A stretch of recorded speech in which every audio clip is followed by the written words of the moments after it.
A 65-year-old man fought to adopt 7 sisters despite his failing health. When they discovered his past, tears streamed down everyone's faces.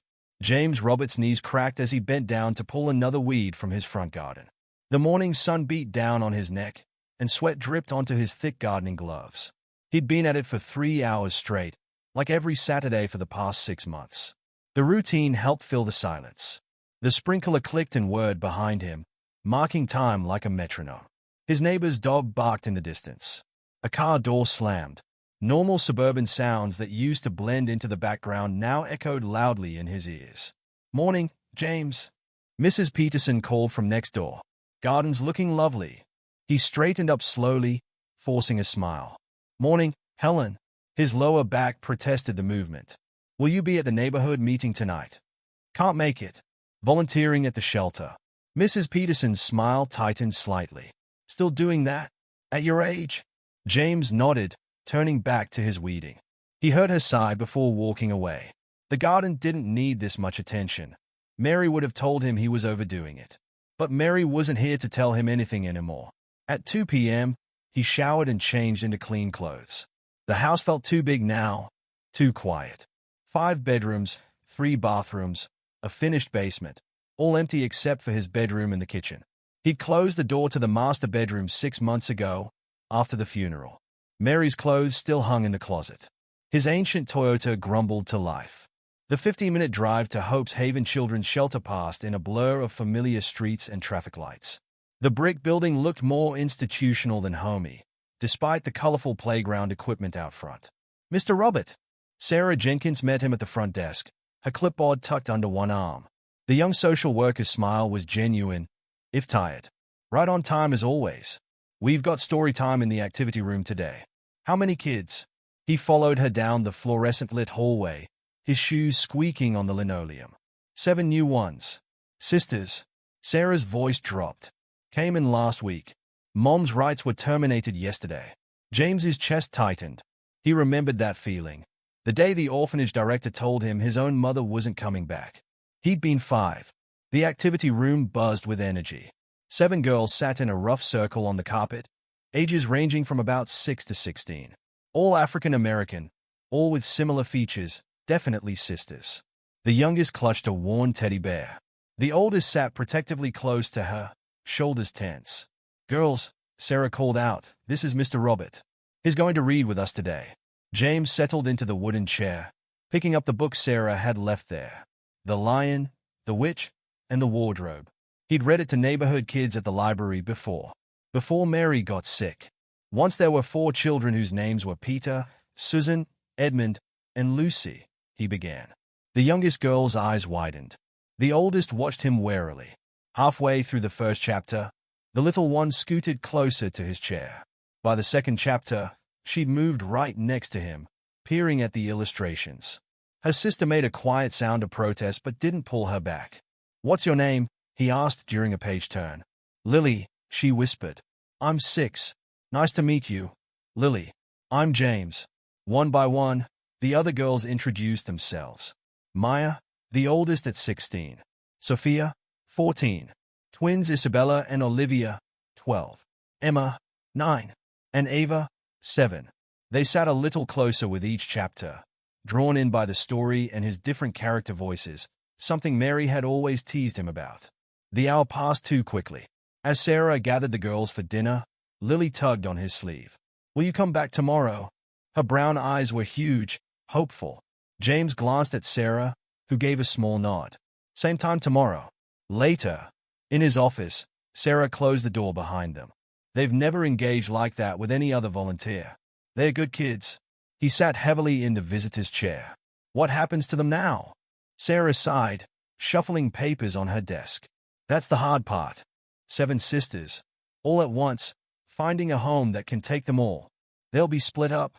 The words came out sharper than he intended. "Most likely. We try to keep siblings together, but 7 is..." She spread her hands helplessly.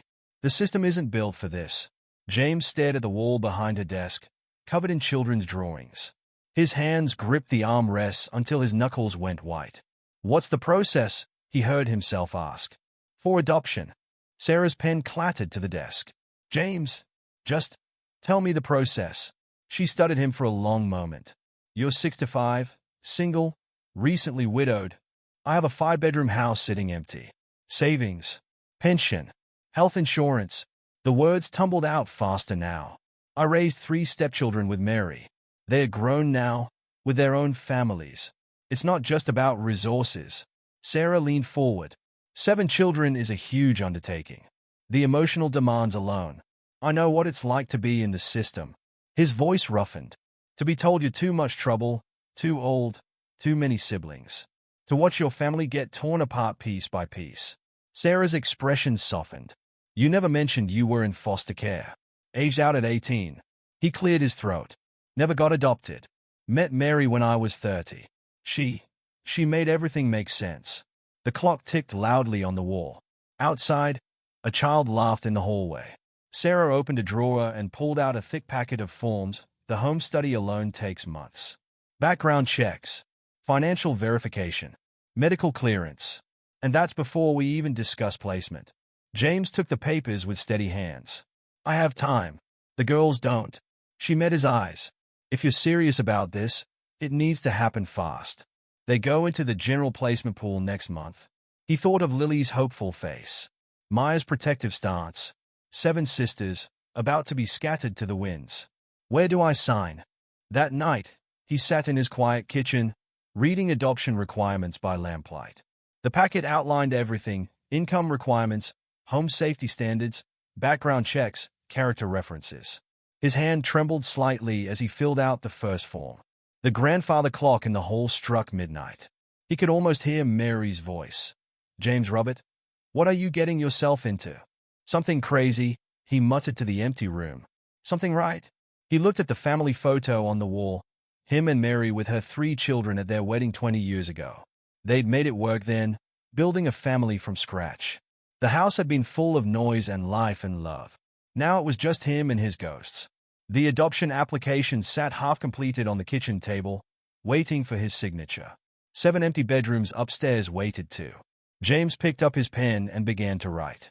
The social worker's heels clicked against James's hardwood floors as she inspected each room.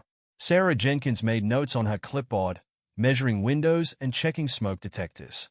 James followed behind, hands in his pockets to keep from fidgeting. The twins could share this room, Sarah said, standing in the doorway of the blue bedroom. 2 beds would fit comfortably. I can paint it whatever color they want. James gestured to the walls. Any of the rooms, make them their own. Sarah nodded, scribbling something down. And you've considered the practical aspects? School enrollment, medical care, daily transportation. Lincoln Elementary is 3 blocks away. Middle school's a 10-minute drive. High school bus picks up at the corner. He'd researched everything twice. My health insurance can cover all 7 girls. I've already called to confirm. Mr. Robert, James. Sarah lowered her clipboard. I need to ask this directly. Why are you doing this? The morning sun streamed through the window, highlighting dust motes in the air. Down the street, a car horn honked. Because I can, he said finally. Because they need someone who can. Sarah's phone buzzed. That'll be the girls. They're here for their individual interviews. James's stomach tightened. He'd seen the sisters every day for the past week at the shelter, reading stories and playing board games. But this was different. This was official.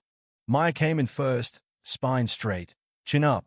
At 16, she carried herself like someone much older. She sat on the living room couch, hands folded in her lap. Why do you want to adopt all of us? She got straight to the point. James sat in his armchair, giving her space. Because you deserve to stay together. We're a lot of work. Her voice was challenging. 7 black girls with a white man? People will talk.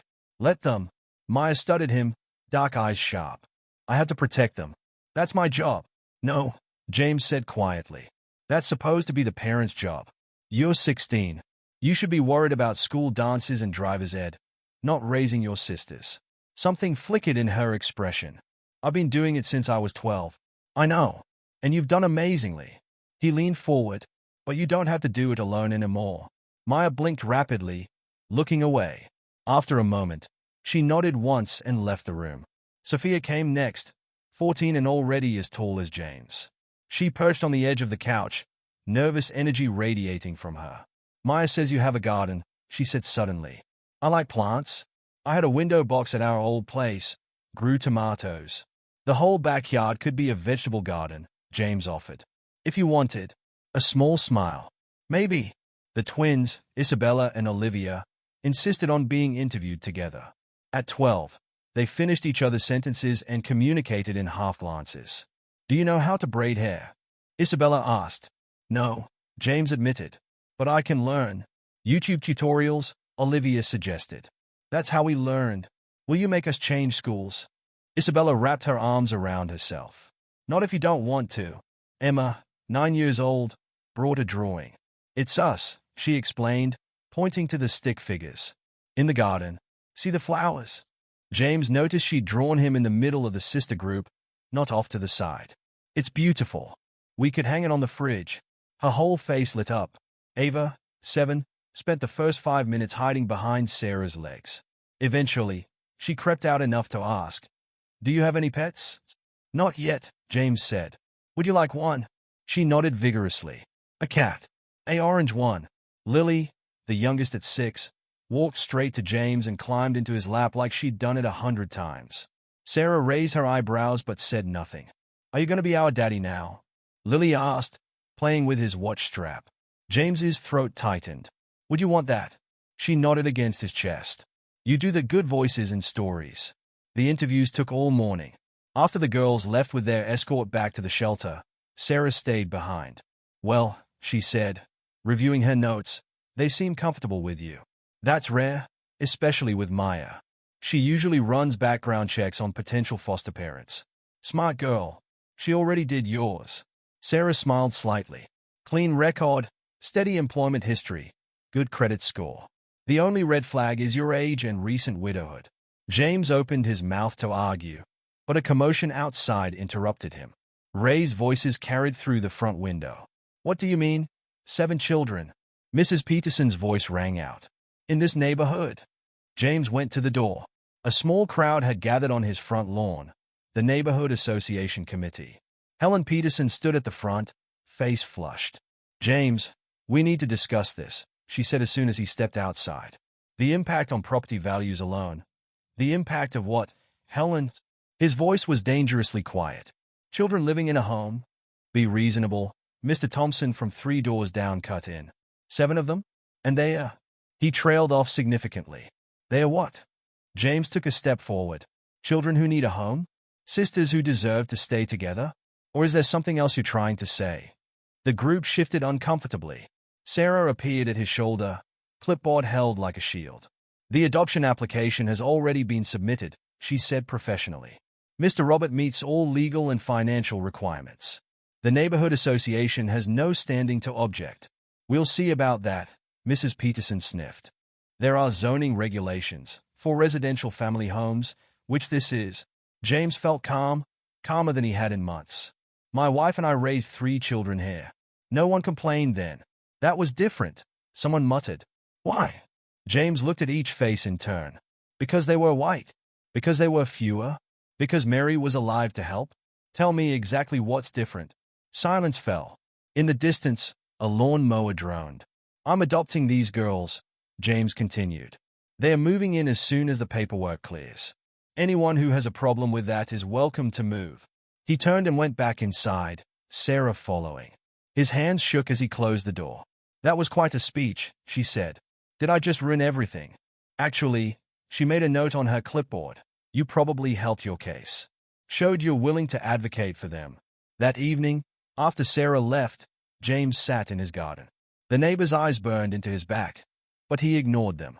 His phone buzzed with a text from the shelter supervisor. Lily asked for you at bedtime. Wanted to know when she could come home. Home.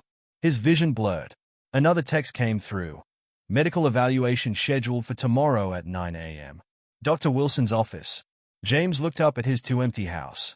5 bedrooms, 3 bathrooms, a finished basement. Room for 7 hearts to heal and grow. Soon, he whispered to himself.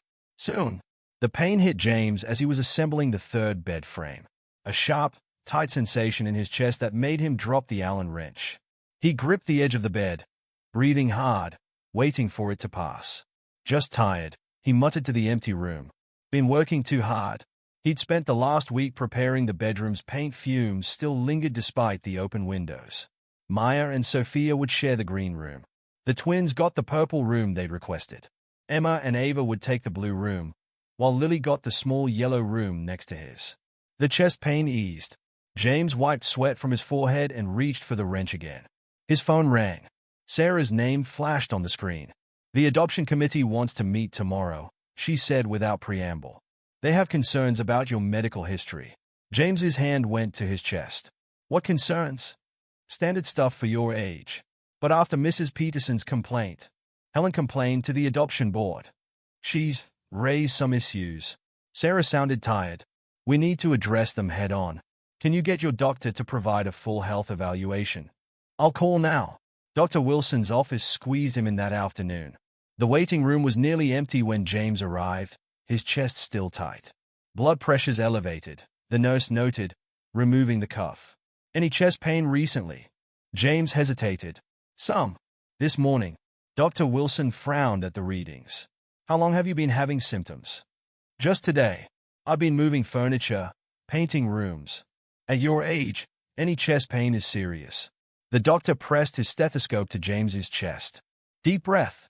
The examination seemed to last forever. Finally, Dr. Wilson sat back and pulled off his gloves. I'm concerned, James. Your EKG shows some irregularities. Blood pressure's too high. And given your family history of heart disease, I need medical clearance, James interrupted. For an adoption. Dr. Wilson's eyebrows rose. Adoption? At 65? 7 girls. Sisters. James leaned forward. They'll be split up if I don't take them. 7 children. The doctor shook his head. James, be realistic. The stress alone could kill you. Then help me manage it. Medication, lifestyle changes, whatever it takes. It's not that simple. It has to be. James's voice cracked. Those girls need me. Dr. Wilson studied him for a long moment. I'm ordering a stress test and full cardiac workup. Today. No arguments. The hospital cardiac unit was cold. James lay on the treadmill, electrodes stuck to his chest, while a technician monitored his heart rate. Speed increasing, she announced. Let us know if you need to stop. James walked, then jogged. Sweat soaked his shirt. The chest pain returned, sharper now. Significant ST depression, someone murmured. Should we stop? No, James gasped. Keep going. His phone buzzed in the locker room after the test. A text from Sarah. Committee meeting moved up. Tomorrow 9 a.m. Another buzz. Need medical clearance by then. James's hand shook as he buttoned his shirt over the heart monitor they'd insisted he wear for 24 hours. The doctor wanted him back tomorrow for the results. He drove to the shelter instead of going home. Visiting hours were almost over, but the staff let him in. The girl sat in the activity room, working on homework. Maya looked up first, her face brightening then falling. You look terrible, she said bluntly. Thanks. He lowered himself carefully into a chair. Just tired from painting. Lily climbed into his lap, and he fought not to wince. What color is my room? Yellow. Like you asked. He smoothed her hair. With space for your teddy bear collection. When can we see it? Emma asked, looking up from her math homework. Soon. Very soon. Maya watched him with narrow eyes. Are you sick? No. The lie tasted bitter. Just busy getting everything ready. Later, in the shelter parking lot, he sat in his car and called Mary's daughter Claire. Dad. She never dropped the title, even after her mother died. It's late. Everything okay? Remember when you were 12, and your mom was working 2 jobs? His voice was rough. How we all pitched in, made schedules, divided up chores. Of course. She paused. Sarah called me. About the adoption. I need help, Claire. Setting up systems like we had then. Dad. He heard her take a deep breath. Are you sure about this? At your age. They need a home. A long silence. Then, send me their ages and schedules. I'll draft a routine plan like Mom used to make. Color-coded and everything. His eyes burned. Thank you. And Dad? Get the medical clearance first. Please. He was at the hospital at dawn the next morning, pacing the cardiac unit waiting room. Dr. Wilson arrived with a thick folder. The results aren't good, James. He opened the file. You're showing early signs of coronary artery disease. The stress test revealed. Can you clear me? James interrupted. For the adoption. Did you hear what I just said? I heard. And I'm asking. Can you clear me? Dr. Wilson sighed heavily. With medication, lifestyle changes, regular monitoring, no guarantees, but write it up, please. I have 30 minutes to get to the committee. The adoption board met in a sterile conference room downtown. 5 people sat at a long table, Sarah at one end with her files. James's heart monitor itched under his shirt. Mr. Robert, the chairwoman began. We have serious reservations. He slid Dr. Wilson's letter across the table. My medical clearance. That's not the only issue. Another board member shuffled papers. Your age, your recent bereavement, the neighborhood concerns. I have a 5-bedroom house. James's voice was steady. Savings, pension, insurance, 3 grown children who support this decision, and 7 girls who need a home. They could be placed separately, someone suggested. Younger children are easier to know. The word echoed in the room. They stay together. Sarah spoke up. The girls are bonding with him. Myers never trusted a potential parent before. Lily asks for him every night. It's unprecedented, the chairwoman said. So change the precedent. James stood, hands flat on the table. Mary and I took in 3 traumatized kids 20 years ago. Everyone said it wouldn't work. They are all successful adults now. Claire's a doctor. Michael teaches high school. Amy's a social worker like Sarah. He pulled out his wallet, hands trembling slightly, and placed a photo on the table. This is what a family looks like. Not matching DNA. Not matching skin. Just love and commitment. The board members looked at the graduation photo, James and Mary surrounded by their smiling children. The girls go into general placement in 2 weeks, Sarah added quietly. They'll be separated within days. Silence fell. James's chest ached, but he remained standing. The chairwoman picked up her pen. Provisional approval, she said finally. 6 months probation period. Weekly check-ins with Ms. Jenkins. And Mr. Robert. She met his eyes. Take your heart medication. James sank into his chair, legs weak with relief. Sarah squeezed his shoulder. His phone buzzed. A text from the shelter. Lily won't go to bed. Keeps asking for her story. James stood carefully. I need to go. There's a little girl waiting for her bedtime story. He drove to the shelter one last time as a visitor. Tomorrow, he'd come as a father. 7 little hearts, beating in time with his struggling one. Some rhythms, he thought, were worth fighting for. The alarm went off at 5:30 a.m., but James was already awake. He'd barely slept, listening to the new sounds of his house, creaking floorboards as girls tiptoed to the bathroom, whispered conversations through walls, the occasional muffled giggle. 7 backpacks lined the hallway, packed the night before. 7 lunchboxes waited in the fridge. 7 sets of clothes had been carefully chosen for the first day of school. James checked his color-coded schedule again, Claire's handwriting neat and precise on the laminated sheet. Maya. The first crisis erupted at 6:15. Sophia stole my hairbrush. Did not. I've been using this one since. Girls. James's voice cut through the argument. The sisters froze on the landing, Sophia clutching a purple brush while Isabella glared. We'll buy new brushes after school. For now, share. Maya emerged from the bathroom, already dressed in jeans and a hoodie. I can do everyone's hair, she offered. Like at the shelter. No. James pulled out his phone. You need to eat breakfast and get ready for your own first day. I've been practicing. He pulled up the YouTube tutorial he'd been studying for weeks. Beginner's Guide to Natural Hair Care. The girls stared as he patted the chair in front of him. Who's first? Lily bounced forward. Me. I want braids like Maya does. James's fingers trembled slightly as he sectioned her hair. The tutorial played quietly, and he followed each step with painful concentration. The first braid was crooked. The second was too loose. By the third, he was starting to get the rhythm. Not bad, Maya said, inspecting his work. For a beginner, I can practice more after school. He secured the last elastic.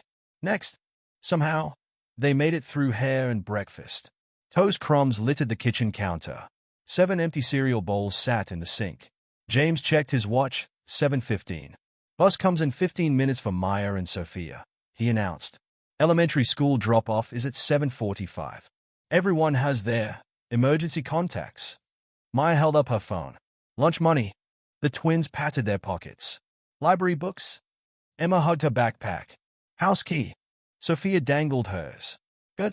His chest swelled with pride. Maya, you'll pick up the twins from middle school at 3:15. Walk them home. You'll get Emma, Ava, and Lily at 3 o'clock. We went over this last night. James, right? He took his morning pills with shaking hands. And if anything happens, call you or Sarah. 7 voices chorused. The elementary school parking lot was chaos. James helped Emma, Ava, and Lily out of the car, each clutching their new backpacks. Other parents stared. He heard whispers, saw pointing fingers. Remember, he knelt down to eye level, ignoring his protesting knees. Your sisters. Stick together. What if the other kids are mean? Ava's lower lip trembled. Then you tell the teacher. And meh. He straightened their jackets. I'll be right here at 3 o'clock. Lily wrapped her arms around his neck. Promise. Promise. He watched them walk in, 3 little figures swallowed by the crowd of students. His heart monitor beeped quietly under his shirt. The house felt impossibly empty. James wandered from room to room, straightening already straight bed covers, picking up stray socks, organizing school supplies on the kitchen table. Claire's schedule stared at him from the fridge. 3 p.m., pick up Emma, Ava, Lily 3:30 p.m., homework time 4:30 p.m., free play chores 5:30 p.m., dinner prep 6 p.m., family dinner 7 p.m., bath time. Youngest, 8 p.m. bedtime. Youngest, 9 p.m. bedtime. Middle, 10 p.m. bedtime. Oldest. His phone buzzed at 10:30 a.m. Emma's school. Mr. Robert? There's been an incident. His heart rate spiked. The monitor beeped in warning. What happened? Emma had a disagreement with another student about her family situation. He was in the car before the call ended.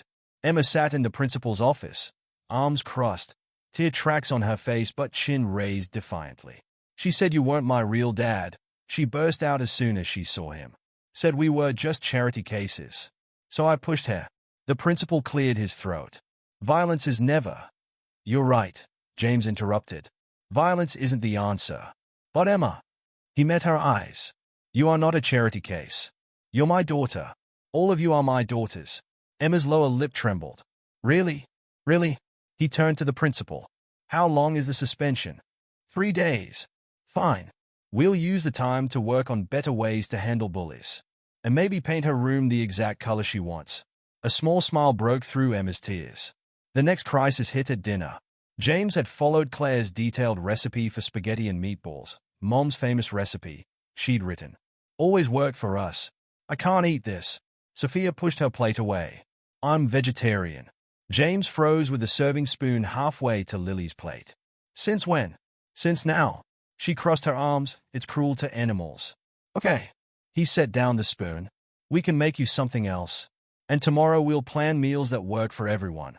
I want to be vegetarian too, Ava declared. No, you don't, Maya sighed. You didn't even know what it meant until right now. Do too. Girls. James's voice carried over the brewing argument. Everyone can make their own choices about food. We'll figure it out together. For tonight. He opened the freezer. Who wants grilled cheese? By bedtime, he was exhausted. His chest ached. The monitor had beeped 3 more times. But Lily insisted on her story. The lion, the witch, and the wardrobes. She held up the worn copy from the shelter. 1 chapter. He settled into the yellow room's reading chair. The other girls drifted in, finding spots on the bed and floor. When Peter suddenly asked him the question he had been dreading, Edmund gave a very bad start. James began. The story wove around them, familiar and comforting. One by one, the girls relaxed. Even Maya leaned against the door frame, tension easing from her shoulders. At lights out, James checked each room.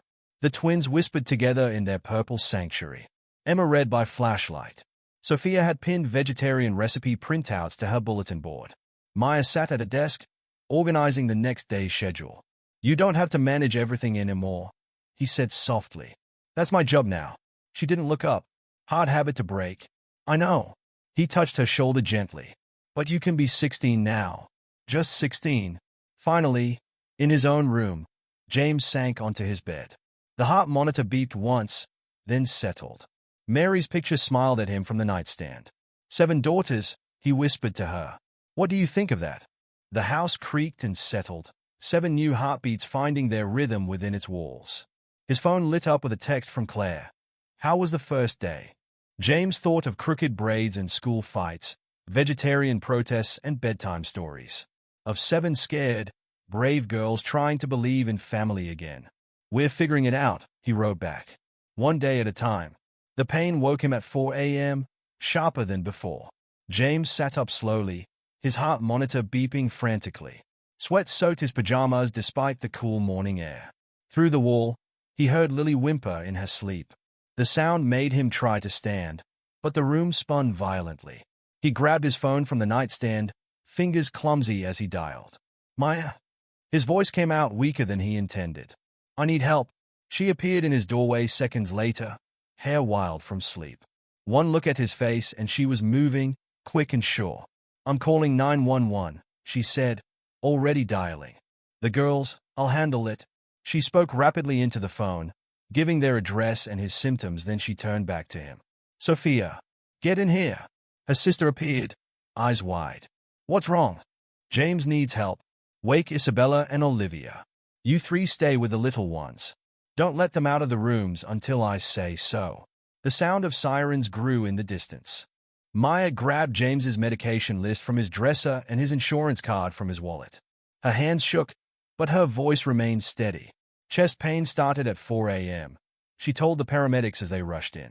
He has a heart condition. Takes these medications. They lifted him onto the stretcher. Through the haze of pain, James saw small faces peering around doorways. Lily broke free from Sophia's grip. Daddy! She ran forward. Don't leave. It's okay, baby. He tried to smile. Just need to see the doctor. Maya's in charge. The ambulance lights painted the pre-dawn street in red and blue. Mrs. Peterson stood on her lawn in a bathrobe, watching. Other neighbors' lights flicked on. BP's dropping, one paramedic announced. Starting 4. Maya climbed into the ambulance before anyone could stop her. I'm his daughter. I have his medical history. The emergency room was a blur of activity. James caught fragments of conversation through the pain and medication. Possible heart attack. Prior cardiac issues. Get him to the cath lab. Where's his family? Right here. Maya's voice, firm and clear. I'm right here. He woke sometime later in a different room. Machines beeped steadily. Maya sat in a chair by the bed, dark circles under her eyes, still in her pajamas. They put in a stent, she said before he could ask. Doctor said you'll be okay. But you have to rest. Sarah's with the girls at home. James tried to sit up. Maya pushed him back gently. They are fine. Scared, but fine. Sophia's making breakfast. The twins are handling lunches. Emma's helping Ava and Lily get dressed. You shouldn't have to. Stop. Her voice cracked. Just stop. We thought you were dying. The door opened before he could respond. Sarah walked in, followed by his doctor, and Claire caught the first flight out, his stepdaughter said, hurrying to the bed. What were you thinking, not telling us how bad it was getting? Didn't want to worry anyone. Well, that worked out great, but she squeezed his hand. Then she turned to Maya. You did everything right. Exactly right. Maya's careful composure wavered. We can't lose another parent. You won't. Claire wrapped an arm around the teenager's shoulders.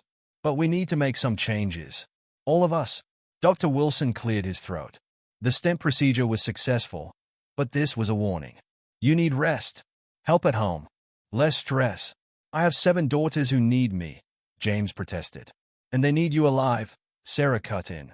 Which is why we're implementing some changes. Claire pulled out her tablet. I'm staying for 2 weeks. Michael's coming next weekend to help set up better systems. Amy's coordinating with Sarah on additional support services. And the neighbors? James thought of Mrs. Peterson watching the ambulance. Have been thoroughly shamed by the sight of 7 terrified girls watching their father being taken away in an ambulance, Sarah said grimly. The neighborhood association sent flowers and casseroles. A commotion in the hallway interrupted them. Voices rose. But we want to see him. Just for a minute. Please. Sarah opened the door. 5 worried faces peered in, with Sophia bringing up the rear. They wouldn't stay home, she explained. Lily broke away first. running to the bed. James lifted his arms carefully, mindful of the fall, and she burrowed against his side. "You promised," she whispered. "You promised you wouldn't leave." "I'm not leaving." He looked at each of them. "But I need help. We all need help." Emma climbed up on his other side. "We can help. I'll do more chores. I'll cook," Sophia offered. "Healthy stuff. Heart healthy." "We'll be quieter," the twins said together. "No." James shook his head. "I don't want you to be quieter or work harder. I want you to be kids. Let the adults handle the adult things." Maya stood by the window, arms wrapped around herself. "I don't know how." "I do." Claire moved beside her. "Mom taught me. Now I'll teach you." The doctor tried to shoo them out, but 7 sets of stubborn eyes stared him down. 5 minutes, he conceded. Then Mr. Robert needs rest. They settled around the room like birds coming to roost. The twins perched on the windowsill. Sophia took the other chair. Ava sat cross-legged on the floor, holding Emma's hand. Lily stayed curled against James's side. Maya stood at the foot of the bed, watching the heart monitor's steady beep. Claire surveyed them all, then pulled out her phone. "Okay. Family meeting. First order of business. We need a schedule for hospital visits." James drifted, the medication making him drowsy. But before he fell asleep, he heard the girls offering suggestions, working with Claire to plan, to adapt, to keep their fragile new family whole. "What about after school?" Emma asked. "Who'll pick us up?" "I will," Claire said. "And we'll set up a rotating schedule with trusted neighbors for backup." Mrs. Peterson offered, Sarah added. "Seems she's had a change of heart." "We need to learn about his medicine," Maya insisted. "All of us." "In case, already planned," Claire assured her. "But that's not your responsibility anymore. Your job is school, activities, friends, being 16. But, no buts. Mom would have my head if I let you take on too much." James forced his eyes open. "Mary would have loved you all," he murmured. "So much." Lily patted his cheek. "Tell us about her." So he did, voice growing slower with fatigue. He told them about Mary's color-coded schedules and Sunday dinner traditions. About her ability to make any house feel like home. About her fierce belief that family was something you built, not something you were born into. When he finally slept, it was to the sound of his daughters learning about their new grandmother, weaving themselves into the tapestry of his past while building their future. The heart monitor beeped steadily, strong and sure. 2 weeks after James came home from the hospital, the school called again. This time about Lily. "She's having trouble focusing," the teacher explained. "And today we discovered something concerning during her evaluation." James sat in the small plastic chair across from Mrs. Harrison's desk, Claire beside him. The walls were covered in alphabet charts and student artwork. "What kind of trouble?" Mrs. Harrison slid a paper across her desk. "Lily's reading well below grade level. She's struggling with basic letter recognition and sound combinations. We believe she may have dyslexia." The diagnosis hit James like a physical blow. How had he missed this? All those bedtime stories. "She's memorized the books," Claire realized aloud. "That's why she always wants the same ones. She's not reading, she's reciting. We recommend immediate intervention," Mrs. Harrison continued. "Special education services, regular testing, specialized tutoring, whatever she needs," James cut in. "Cost isn't an issue." The drive home was quiet. Claire checked her phone.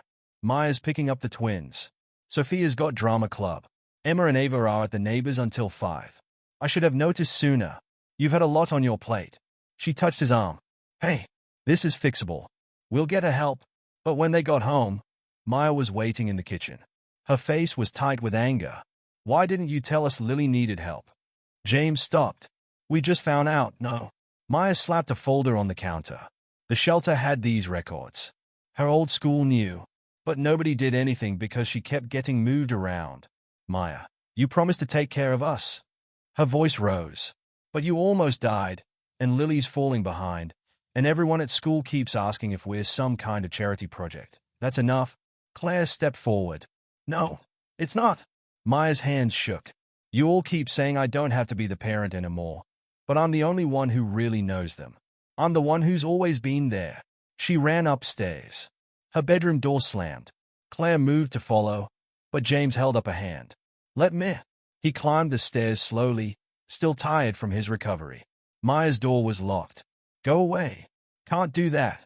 He sat on the floor outside her room, back against the wall. I'm your father now. That means I don't go away. Silence. You're right, he continued. You know them better than anyone. You've been their protector for so long. But Maya, you're 16. You deserve to have someone protect you too. I don't need protection. Her voice was muffled. Everyone needs protection sometimes. Even old men who think they can handle everything alone. A small sound, like a suppressed sob. I'm scared, she whispered through the door. Me too. More silence. Then the lock clicked. Maya sat on her bed, knees pulled to her chest. James stayed in the doorway, giving her space. What if you die? She stared at her hands. What if they split us up again? What if I'm taking my medicine, following doctor's orders, and there are backup plans now? Claire, Michael, Amy, they're your family too. No one's getting split up. You don't know that. Yes, I do. He took a careful step into the room. Because I made a promise. To you, to your sisters, to myself. And I keep my promises. Maya's phone buzzed. She glanced at it, then quickly looked away. What is it? Nothing. Maya. She threw the phone at him. A text message glowed on the screen. Found your birth mom. She wants to meet. Call me. Marcus, shelter counselor. James's heart skipped. The monitor beeped once. How long have you had this? 3 days. Maya's voice was barely audible. I haven't told the others. Do you want to meet her? I don't know. Maya stood abruptly, pacing. She left us. Multiple times. But she's our mother. She looks like us. James felt the weight of that unspoken comparison. Of course the girls would want to know their birth mother. Someone who shared their features, their heritage. We could find out more, he offered carefully. Make sure it's legitimate. Then you can decide. I already decided. Maya grabbed a backpack from her closet. I'm going. Now. Maya. Wait. But she was already moving, shoving clothes into the bag. She's staying at the Pine Street Motel. Marcus gave me the room number. Her movements were frantic. I have to. I need to. Let me drive you. No. She whirled to face him. You don't understand. She's our real parent. The words hung in the air between them. Maya's hand flew to her mouth. I didn't mean, it's okay. James's voice was gentle. She is your birth mother. That's important. But Maya, please, let me help. Let me keep you safe. She hefted the backpack. I can keep myself safe. I've been doing it for years. Then she was past him, down the stairs, out the door. Claire came out of the kitchen. Maya. But she was already running down the street, fast and desperate. James grabbed his keys. You can't drive yet, Claire protested. Call Sarah. And the police. Non-emergency line. He took his heart medication with shaking hands. Have them check the motel. I'm going to the shelter to talk to Marcus. Dad, I'm not losing her. The monitor beeped a warning, but he ignored it. I'm not losing any of them. The shelter was quiet at this hour. Marcus met him in the office, face drawn with worry. I should have told you right away, he said. But she swore me to secrecy, and she's almost 17. What exactly did the birth mother say? Marcus pulled up an email. She claims she's been through rehab. Wants to apologize. Make amends. At a motel. James's voice hardened. Not through official channels. His phone rang. Sarah. Police checked the motel, she reported. No one by that name registered. But they found evidence of recent drug activity in the area. James's chest tightened. It's a trap. Maya's smart. Marcus offered. She wouldn't. She's 16 and desperate for her mother's love. James was already moving. Where else? Where would she go? His phone buzzed again. Claire. Sophia remembered something. The old apartment complex where they lived with their mom. On Warren Street. The sun was setting as James parked near the rundown building. Police cars waited quietly around the corner, lights off. Sarah stood with 2 officers. 3rd floor, she whispered. We saw her go in. 2 adults followed. Her mother. Drug dealers, one officer said grimly. We've been watching this place. They use kids as runners, especially ones that look like they are from good homes now. Less suspicious. James started forward. Sarah caught his arm. Let the police, she needs to see me. To know I came for her. He pulled free. You can arrest them after. His heart pounded as he climbed the stairs. The monitor beeped steadily, too loud in the silence. Third floor. End of the hall. Voices filtered through a broken door. Just take these to the address, a woman was saying. Easy money. Help your sisters out? I thought. Maya's voice cracked.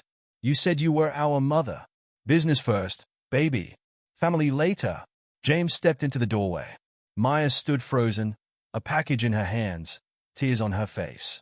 Two adults tensed, reaching for weapons. Maya. He held out his hand. Come home. She stared at him, then at the strangers who'd tried to use her deepest wound against her. Daddy, she whispered. The police moved fast after that.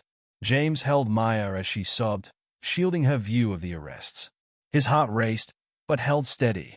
Hours later, they sat in the emergency room. The doctor insisted on checking him after the stress. Maya wouldn't leave his side.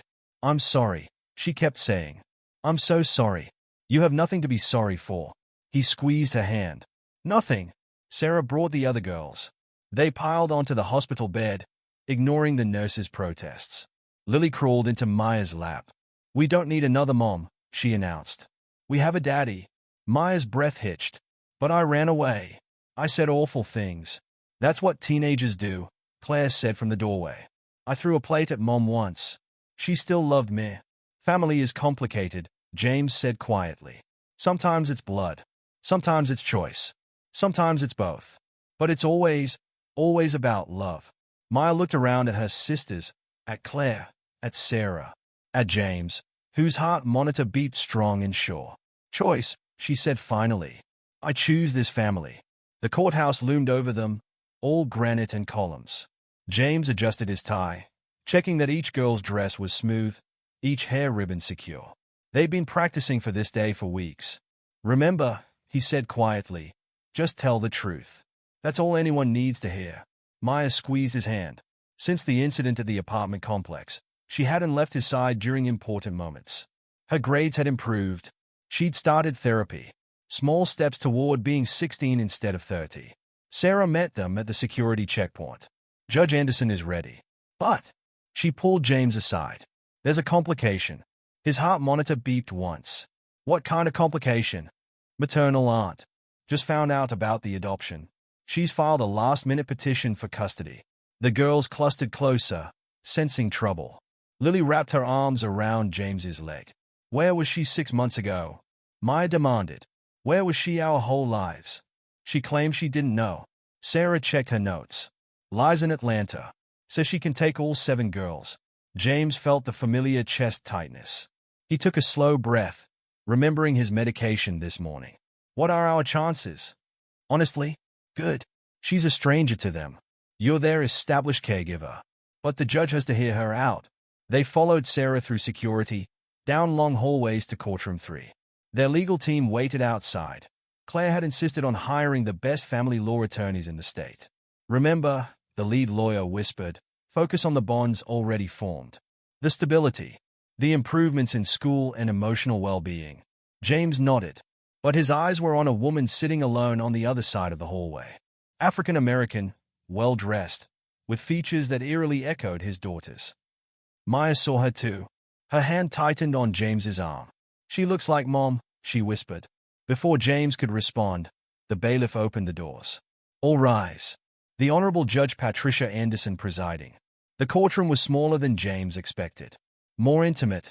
Judge Anderson, a woman in her 60s with steel-gray hair, surveyed them all carefully. Quite a crowd today, she noted. Let's begin with the aunt's petition. Ms. Turner. The woman from the hallway stood, hands clasped. Your Honor, I'm Regina Turner, maternal aunt to these children. I only recently learned of their situation through a family friend. I'm willing and able to provide them a home, with family who share their heritage and culture. And where were you when they entered the system? The judge's voice was neutral. I didn't know. Their mother, my sister, she cut ties years ago. Addiction. Ms. Turner's voice cracked. I should have looked harder for them. I want to make it right. The judge turned to James's lawyers. Response. His attorney stood. Your Honor, Mr. Robert has been these girls' primary caregiver for 6 months. They are thriving in his care. School records show significant improvement. Medical needs are being met. Emotional bonds have formed. Disrupting their stability now would be deeply harmful. I'd like to hear from the children. Judge Anderson looked at the row of girls. Starting with the oldest, Maya. Maya stood, smoothing her dress. I'm 16, Your Honor. Old enough to remember everyone who didn't want us. Who said 7 sisters were too many. Who wanted to split us up. She lifted her chin. James. Dad. He fought for us. All of us. Even when it nearly killed him. Even when I tested him in every way possible. And you feel safe? Cared for. I feel loved. Maya's voice strengthened. For the first time since I can remember, I don't have to be the parent. I can just be me. One by one, the girls testified. Sophia talked about the vegetable garden they planted together. The twins described their purple room, painted exactly how they wanted. Emma proudly reported her improved grades. Ava spoke about the cat they'd adopted, Orange, just like she'd asked for.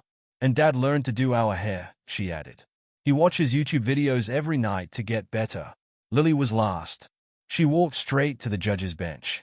I have DYS. Dyslexia, James supplied softly. That. But Daddy got me special teachers. And he reads with me every night, even when he's tired. He never gets mad when I mix up letters. Judge Anderson leaned down. And what would you say to your aunt? She's your mother's sister.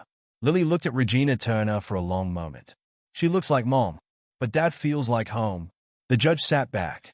Miss Turner approached the bench. Regina stood, wiping her eyes. Your concern for your nieces is admirable, Judge Anderson said quietly. But look at them. Really look. Do you see fear? Uncertainty? Or do you see 7 young ladies who know exactly where they belong? Regina's shoulders slumped. I wanted to do right by them. Sometimes doing right means stepping back. The judge's voice was gentle. Perhaps, with Mr. Roberts' permission, you could be part of their lives in a different way. As an aunt, a connection to their heritage and history, Regina turned to James. He nodded slowly. They should know their family history, he said. All of it. The hard parts and the beautiful parts. Very well. Judge Anderson straightened. Having reviewed all testimony and evidence, I find it in the best interest of these children to proceed with the adoption by James Robert. She lifted her gavel, then paused. Mr. Robert, your heart monitor is beeping rather quickly. James pressed a hand to his chest, feeling the racing rhythm. Just happy, Your Honor. She smiled. Take your medication, sir. These girls need you healthy. The gavel fell. Adoption granted. The courtroom erupted. 7 girls swarmed James, hugging him from all sides. Claire appeared with tissues. Sarah took pictures. Regina Turner approached slowly. I'd like, if it's okay, to tell them about their grandmother. She was an amazing woman. Civil rights activist. Would have been proud of them. Sunday dinners, James offered. We do family dinner every Sunday. You're welcome to join. Lily tugged on Regina's sleeve. Can you teach me to braid like Mom used to? Dad tries, but... Hey! James protested, laughing. Face it, Dad. Maya grinned. Your braids are still crooked. Court will provide official documentation within 30 days. The judge announced over the happy chaos. Though I'd say this family was official long before today. Outside, autumn sunlight bathed the courthouse steps. The girls posed for pictures, adoption certificates held high. James's phone buzzed with congratulations from Michael and Amy. Sarah hugged him carefully, mindful of his heart. You did it. We did it, he corrected. All of us. Regina joined them for lunch at James's house, their house. The girls peppered her with questions about their mother's childhood, their grandmother's activism, their family's history. 7 generations of strong women, Regina said, showing old photos on her phone.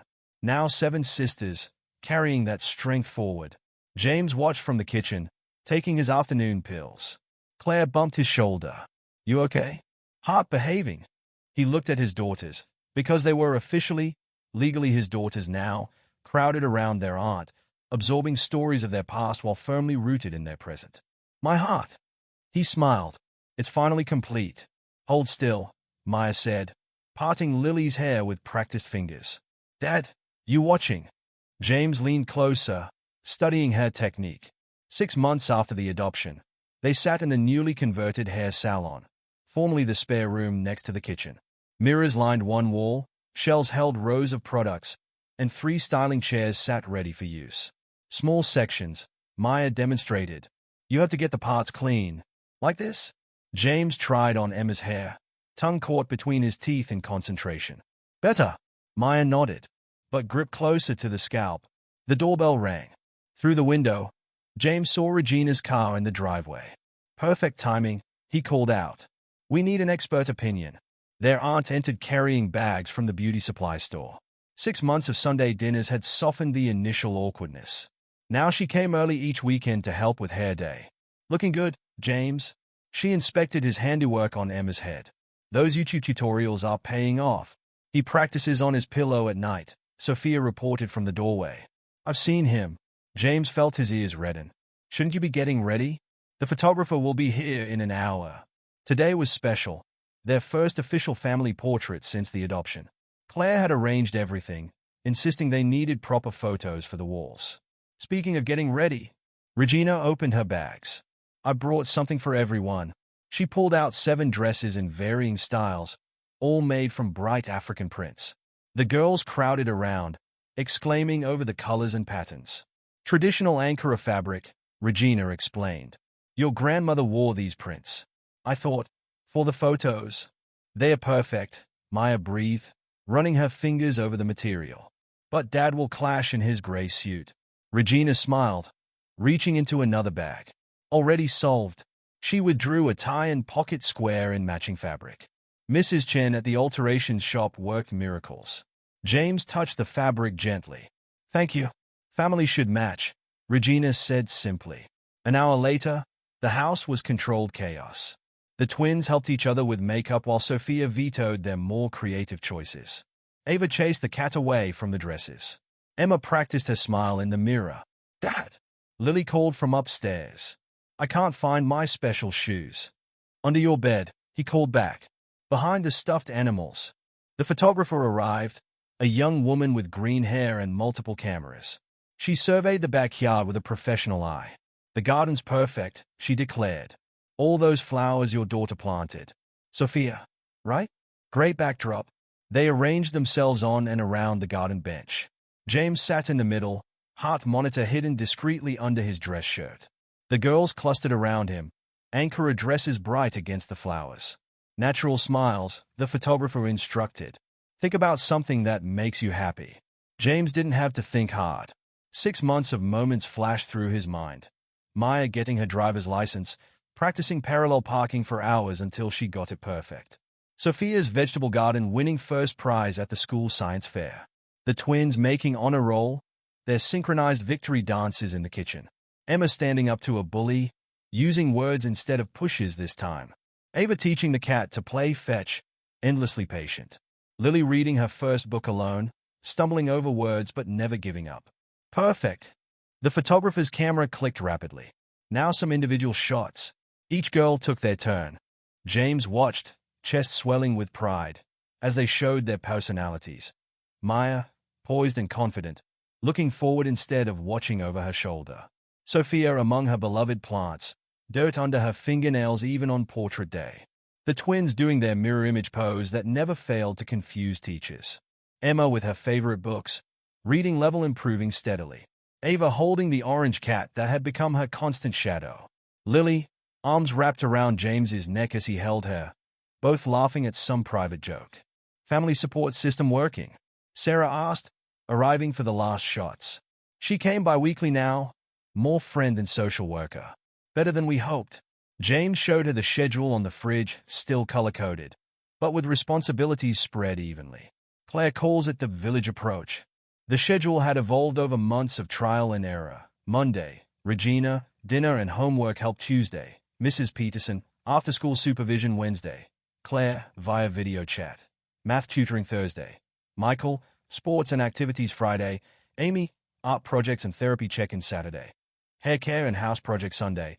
Family dinner and planning meeting. Mayor wants to feature you in the community newsletter, Sarah mentioned. Local family making integration work. James shook his head. We're not opposed to family. We're just family. Speaking of family, Sarah nodded toward the door. Mrs. Peterson stood on the front porch, holding her signature casserole. 6 months ago, She'd been leading the neighborhood opposition. Now she was part of their support system, won over by 7 girls who called her Grandma Helen and saved her cookies for her bridge club. Couldn't miss portrait day, she said, setting down the dish. Though I see Regina beat me here. More grandmas are better, Lily declared, hugging her. The afternoon flowed into evening. The photographer packed up, promising prints within a week. Regina and Mrs. Peterson stayed for dinner, sharing stories about their own grandmothers. Your great-grandmother, Regina told the girls, could cook for 50 people without breaking a sweat. Sunday dinners were sacred. Like ours, Emma said proudly. Exactly like ours. Regina helped clear plates. She would have loved this. All of this. Later, after everyone left, James sat in his garden. The heart monitor beeped steadily, strong and sure. The roses Maya had helped him plant bloomed in the twilight. Footsteps crunched on the path. All 7 girls came out, still in their anchor dresses. Stargazing, Maya asked. Just thinking. He made room on the bench. Your grandmother Mary loved this garden. Tell us about her. Lily climbed into his lap, careful of the monitor. The way Regina tells us about Mom's family. So he did. Told them about Mary's laugh, her organization systems, her belief in chosen family. The girls listened, adding their own stories now, memories they were building together. Inside, the kitchen counter held Regina's casserole dish, Mrs. Peterson's cookies, Claire's weekly care package. On the walls, spaces waited for new family portraits. The schedule on the fridge was full of love disguised as logistics. The cat wandered out, settling in Ava's lap. Above them, stars emerged one by one. Dad? Maya's voice was thoughtful. Remember when you said family is sometimes blood and sometimes choice? Emma, I think maybe it's like a garden. You have to plant the seeds, but then you have to tend them. Give them water and sunlight and time. James looked at his daughters, their anchor dresses glowing in the deepening dark. At the home they'd built together, the family they'd grown from love and choice and patience. Yeah, he said softly. Exactly like that. 1 year to the day after the adoption. James woke to the smell of burning toast. He sat up quickly, heart monitor beeping in protest, then relaxed as he heard familiar bickering from the kitchen. You're doing it wrong. Emma's voice carried up the stairs. I'm not. Ava protested. Guys, the pancakes are burning, Sophia sighed. Dad likes them crispy, one of the twins insisted. Not black, the other corrected. James smiled, taking his morning medication before heading downstairs. The kitchen looked like a war zone. Flour dusted every surface. Eggshells littered the counter. 7 girls in matching pajamas frantically tried to prepare breakfast. Happy anniversary, they chorused as he appeared. Maya proudly carried a tray of something. We made your favorite. Tried to make, Lily corrected, clutching her stuffed bear. At 7 now, she read the card she'd made herself, slowly but surely. To the best dad ever. James surveyed the chaos. Burnt toast, blackened pancakes, spilled orange juice. His heart felt full enough to burst. Perfect, he declared, taking a bite of crispy pancake. Absolutely perfect. The doorbell rang. Claire arrived first, carrying more breakfast. Back up, she whispered. Michael and Amy followed with decorations. Regina came with her photo albums. Even Mrs. Peterson appeared with her signature casserole. 1 year, Sarah said, arriving last with official papers. Time for your final adoption review. The girls tensed. Even now, any mention of official reviews sparked anxiety. James gathered them close. Nothing to worry about, he assured them. Just paperwork. They gathered in the living room, where new family photos lined the walls. The progression was clear, from their first awkward portrait to natural, laughing shots of everyday moments. Let's start with updates, Sarah suggested. Maya. The oldest sister sat straighter. Junior year's going well. All A's. Started looking at colleges. She paused. In-state colleges. Close to home. James squeezed her hand. After the incident with the fake birth mother contact, Maya had thrown herself into therapy, working through her abandonment issues. She'd stopped trying to be a third parent and learned to ask for help. Sophia. The garden's producing enough vegetables for us and the food bank now. She beamed. And I joined the Black Student Union at school. We're organizing a cultural awareness fair. The twins spoke together, still finishing each other's sentences. We made the basketball team and student council, and we're teaching Dad to play, even though he's really bad. Hey, James protested, laughing. Emma went next. No more fights. I use my words now. And I'm helping Lily with her reading. Because you're the best teacher, Lily chirped. She pulled out her progress report. Look, B- in reading. B+, James corrected gently. Your dyslexia doesn't define you. Ava hugged the orange cat. I'm training him to be a therapy cat. For the children's hospital. Sarah made notes, but her smile was warm. And you, James? How's your health? He patted the heart monitor. Strong and steady. Following doctor's orders. He glanced at Maya, asking for help when I need it. Which reminds me, Claire stood. We have an announcement. Michael, Amy, and I have bought the house next door. Mrs. Peterson's been wanting to downsize, Michael explained. This way, we can be closer. Help more. And, Amy added, maybe give these 7 a chance to be aunts someday soon. The girls squealed. James felt tears prick his eyes. Time for the hard part, he said quietly. I need to tell you something. About my childhood. They settled in, sensing the importance. Even the cat sat attentively. I was 4 when my parents died, he began. Car accident. No other family. I went into the system. He took a deep breath. 7 foster homes in 14 years. Never adopted. Aged out at 18. Maya's hand found his. The others pressed closer. The last home was the worst. I ran away at 17. Lived on the streets for a while. Then, I met Mary. He smiled at the memory. She was a social worker back then. Found me sleeping in the park. Instead of calling the police, she bought me breakfast. Like you did with us, Sophia whispered. The stories at the shelter. She taught me family isn't about blood. It's about choice. Every day, choosing to love, to stay, to try again. He looked at each of his daughters. When I first saw you 7, I saw myself. Scared. Unwanted. Too many to place together. Lily climbed into his lap. But you wanted us. More than anything. He hugged her close. Mary would have too. She always said our home had too many empty rooms, Regina spoke up. Your mother, my sister, she loved you.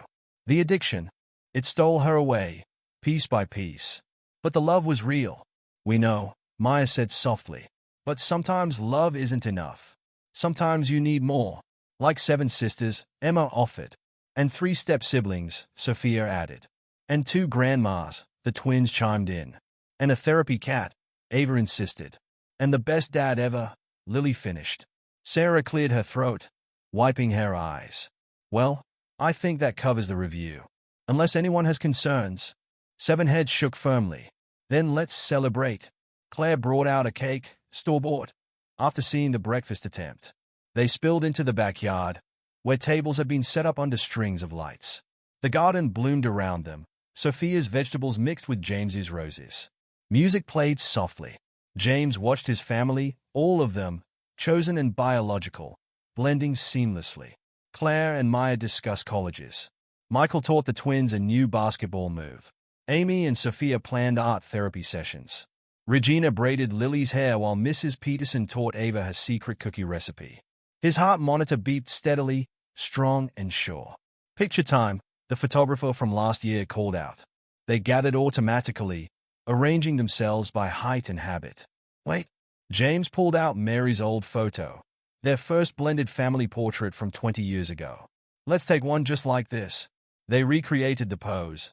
James in the center, surrounded by love in all its forms, 7 sisters, 3 stepchildren, 2 honorary grandmothers, 1 social worker turned friend, 1 orange cat. Everyone say family, the photographer called.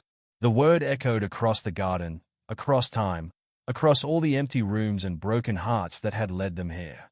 7 little girls who needed a home. 1 old man with too much love to give. Perfect, the photographer said.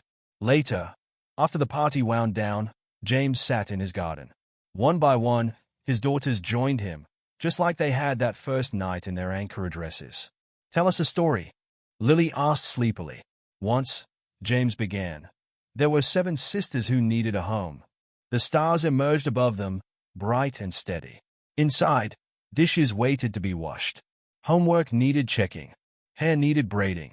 Tomorrow would bring new challenges, new joys, new chances to choose each other.